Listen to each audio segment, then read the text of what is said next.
अस्सलामुअलैकुम।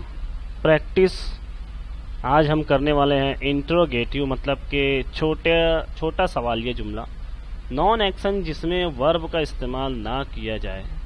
यूजिंग यानी कि हम इस्तेमाल करने वाले हैं एम इज आर का। अब किसके लिए, कौन से टेंस के लिए? प्रेजेंट टेंस के लिए। यहाँ पर हम उर्दू में, हिंदी में और इंग्लिश में उसका मानी देखेंगे। नंबर 1 पहला जुमला है आर वी स्टूडेंट्स।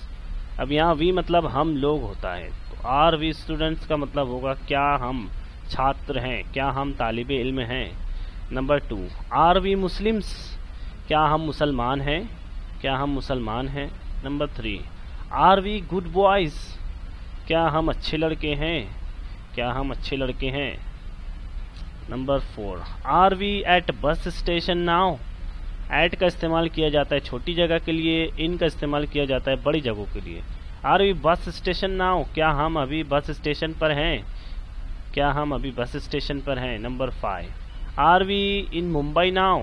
बड़ा शहर है मुंबई, इसलिए यहाँ पर इन का इस्तेमाल किया जा रहा है। क्या हम अब मुंबई में हैं, क्या अब हम मुंबई में हैं। Number 6 are we at Malegaon. Malegaon छोटा शहर है, इसलिए एट का इस्तेमाल करेंगे। क्या हम मालेगांव में हैं, क्या हम मालेगांव में हैं। Number 7 are we busy now, क्या हम व्यस्त हैं, क्या हम अभी मसरूफ़ हैं। नंबर 8 आर वी हैप्पी, क्या हम खुश हैं, क्या हम खुश हैं।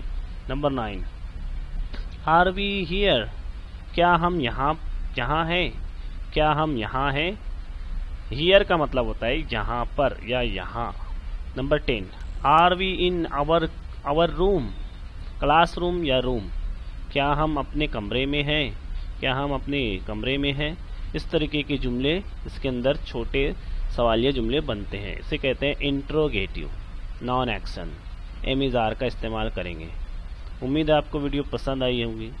वीडियो को लाइक करें, कमेंट करें और चैनल को सब्सक्राइब करें। डेली आपको इस तरीके की वीडियोस पर मिलते रहेंगे इंशाअल्लाह। मिलते हैं अगली वीडियो में।